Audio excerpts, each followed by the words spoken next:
Henry Ford was born on July 30th, 1863, in a simple farmhouse in Springwells Township, Michigan, now part of Dearborn. He was the eldest of 6 children, born to William Ford, an Irish immigrant farmer from County Cork, and Mary Littlegot Ford, who had Belgian roots. Growing up on a prosperous family farm, young Henry never really took to rural life or farm work. He loved machines instead. His father hoped he would one day take over the farm, but Henry had other dreams. As a boy, Henry attended a one-room schoolhouse, Springwells Middle School, and completed about 8th grade. That was the extent of his formal education. He never went to high school or college. Instead, he was mostly self-taught through hands-on tinkering. When he was just 12, his father gave him a pocket watch. Henry took it apart, reassembled it perfectly, and soon gained a local reputation as a watch repairman.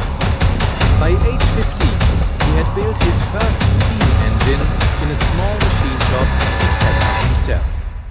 He was fascinated by how things worked, especially engines. In 1879, at age 16, Henry left the family farm and walked the 9 miles to Detroit to pursue his passion for mechanics. He started as an apprentice machinist at James F. Flower and Brothers, then moved to the Detroit Dry Dock Company, where he worked on ship engines and got his first real exposure to internal combustion engines.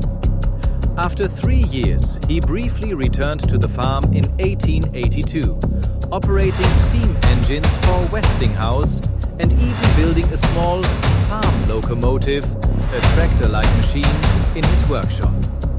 But city life and machines kept calling him back.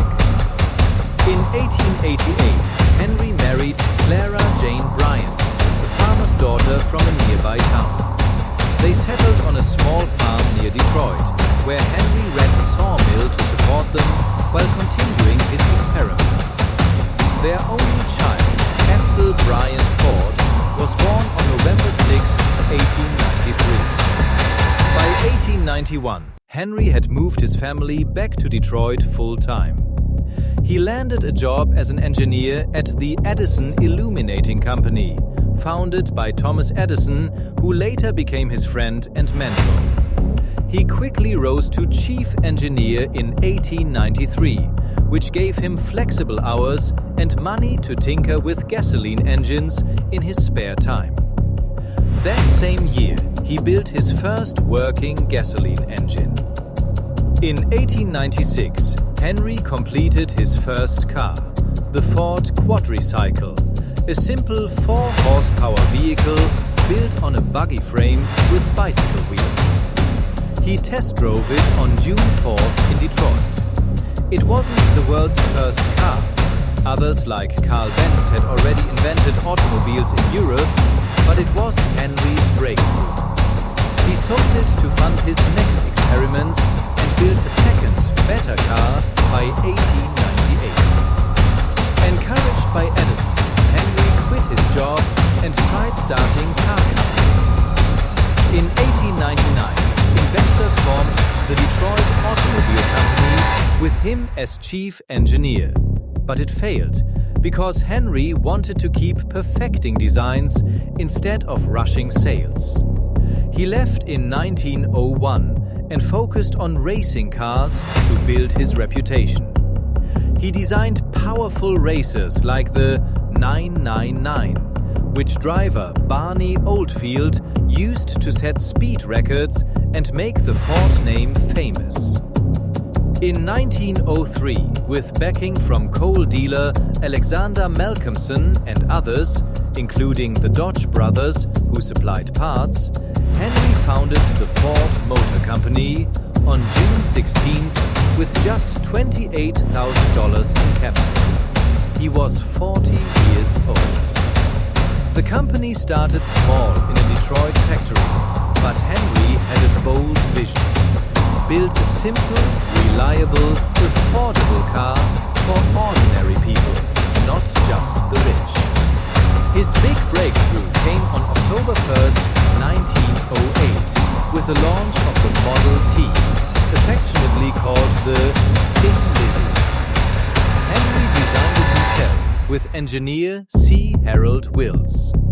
It was revolutionary, lightweight, durable, easy to drive and repair, with a steering wheel on the left, which became the standard. The engine was a 4-cylinder cast in one block, and it ran on cheap gasoline. Priced at $825 initially and dropping to as low as $260 later, it was revolutionary. Over 19 years, more than 15 million Model Ts were sold worldwide. Half the car on Earth at the time. It transformed America.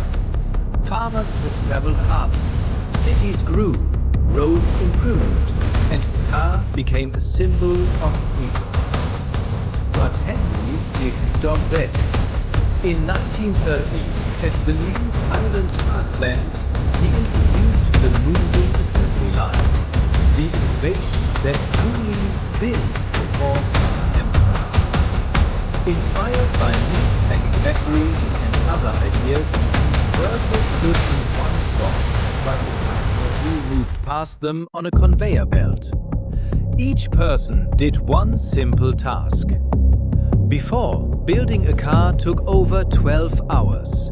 Now, a complete Model T rolled off the line every 93 minutes, later every 24 seconds. This mass production method slashed costs, boosted output. Sales hit 472,000 by 1916 and made cars affordable for the masses.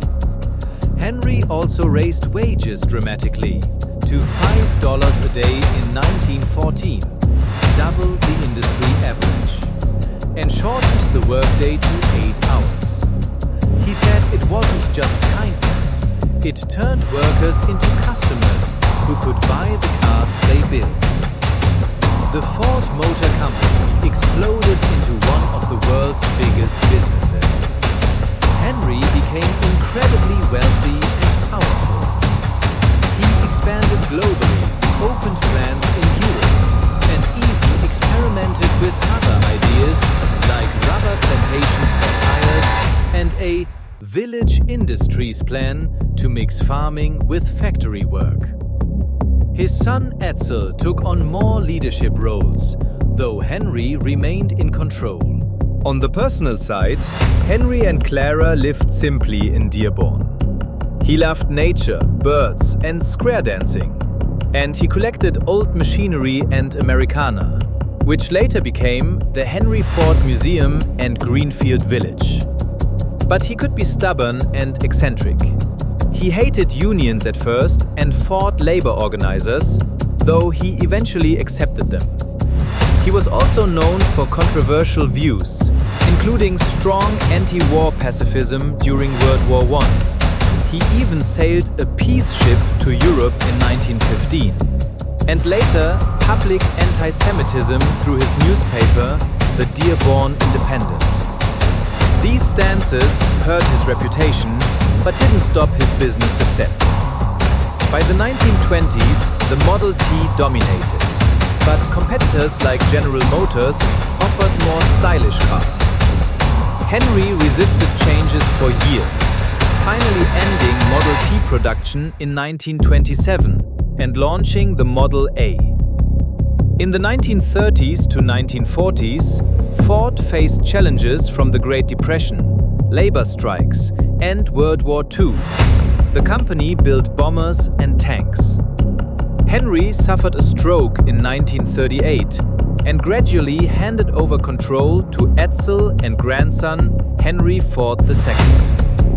Henry Ford died on April 7, 1947, at age 83 in his Dearborn home from a cerebral hemorrhage.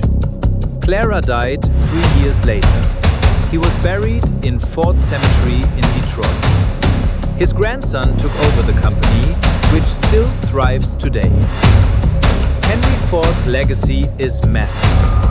He didn't invent the automobile, but he democratized it through the Model T and perfected the assembly line, which revolutionized manufacturing worldwide. It's still used in factories today. He made the car part of everyday life, boosted the economy, created millions of jobs, and helped shape modern America. His story is one of grit, innovation, and vision. From a farm boy with no fancy education to an industrial giant who put the world on wheels.